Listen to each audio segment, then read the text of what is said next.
Asep, selanjutnya Pak Sartono. Terima kasih pimpinan Ketua.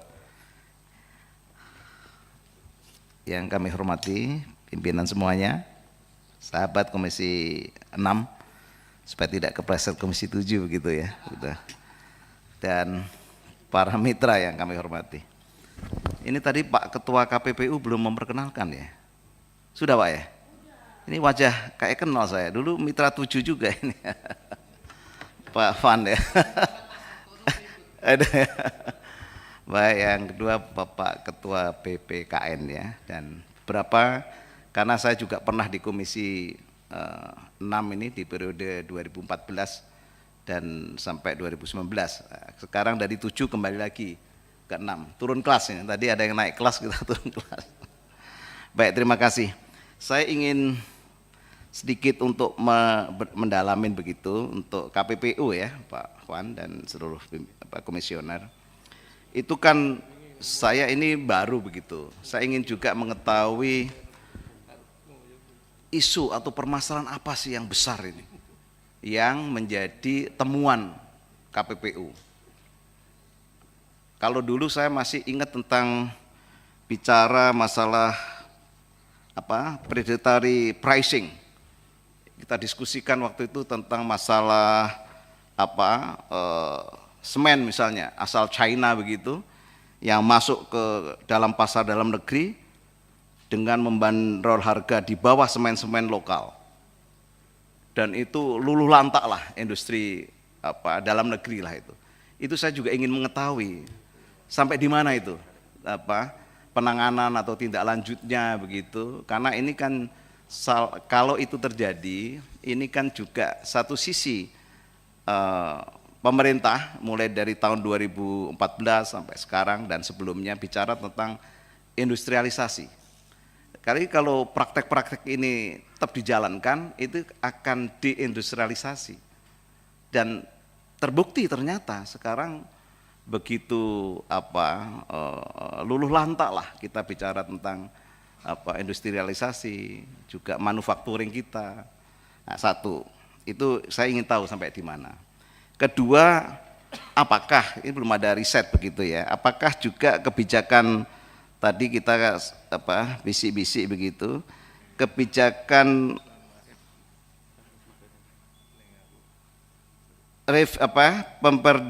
Permendak nomor 8 2024 tentang import. Apakah ini juga memberikan dampak yang luar biasa kepada industri dalam negeri kita? Otomatis kan ada liberal import ini ya.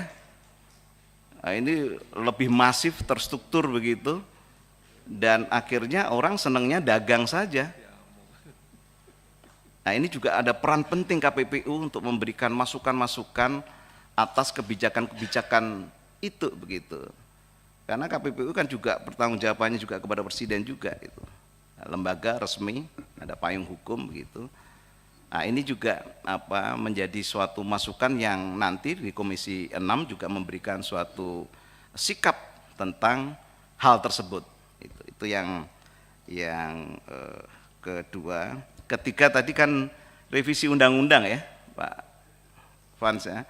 Ini sebetulnya sudah diinisiasi di tahun periode 2014-2019. Jadi sudah hampir 10 tahun. Belum ada kemajuan atau sampai di mana pembahasannya itu. Nah, ini kalau ini juga saya pikir sudah 16 tahun dengan dinamika perkembangan yang luar biasa ya, dari digital era ini kan luar biasa lompatannya. Jadi saya pikir juga perlu menjadi concern kita bersama untuk revisi undang-undang untuk bisa memberikan daya dobrak lah kepada peran KPPU itu.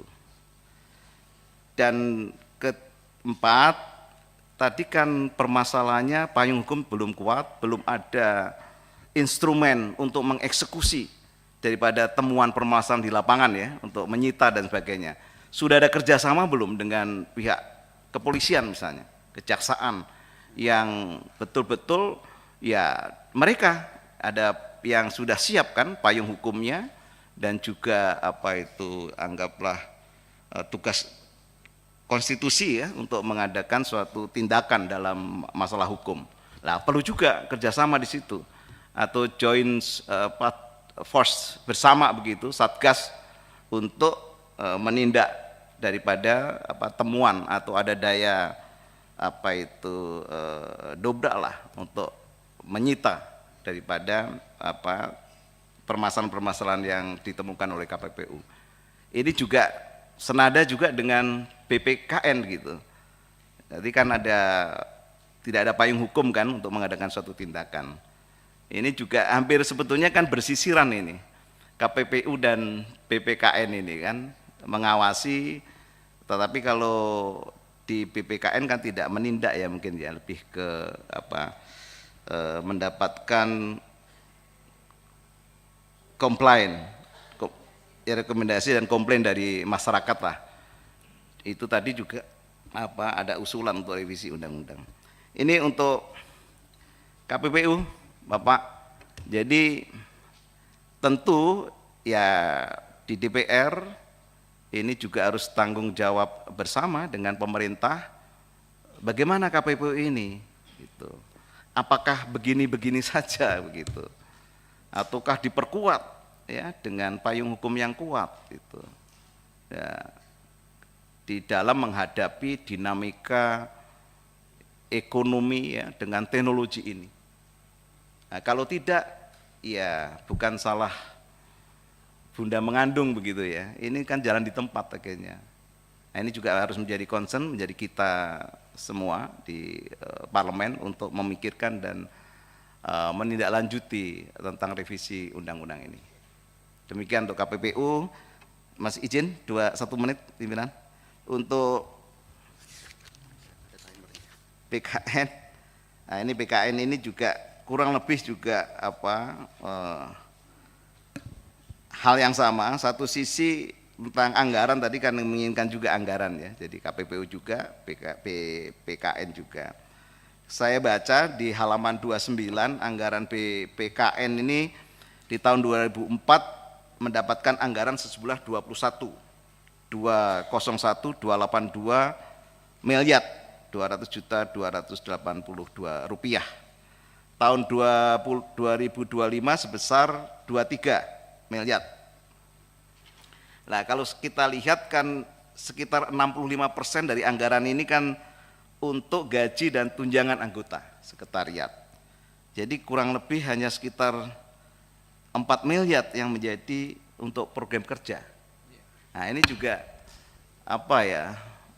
ya bisa apa itu untuk 1 tahun kan, dengan mungkin tugas, dengan permasalahan-permasalahan juga yang bertubi-tubi ya. Permasalahan ini kan 2 lembaga ini kan bertubi-tubi ini. Nah, ini juga harus menjadi concern anggota DPR juga. Tadi beberapa sahabat juga menyampaikan untuk memberikan penguatan begitu.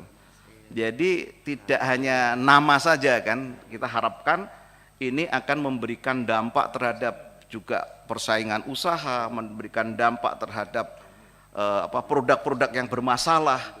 Tadi ada juga yang menyampaikan ada gagasan ide yang dia harus kita suarakan juga. Kadang-kadang kan kita semua masyarakat enggak tahu loh Pak, BPKN kan gitu. Jadi harus secara sistematis masif juga untuk disosialisasikan, jadi memberikan suatu efek gitu keberadaan itu kepada ya pembangunan perekonomian bangsa ini. Jadi KPPU itu kan juga landasannya juga latar belakangnya kan dalam begitu untuk tentang bicara tentang persaingan usaha. Yang dihadapi memang para raksasa begitu. Tapi ya kita sampaikan juga di parlemen. Ya, walaupun mungkin ada sahabat kita yang di sana harus kita sampaikan juga untuk supaya fairnya ada dalam berusaha di negara ini. Ini kan memberikan suatu kepastian hukum pada kita semuanya. Dampaknya begitu. Demikian pimpinan, terima kasih. Wassalamualaikum warahmatullahi wabarakatuh.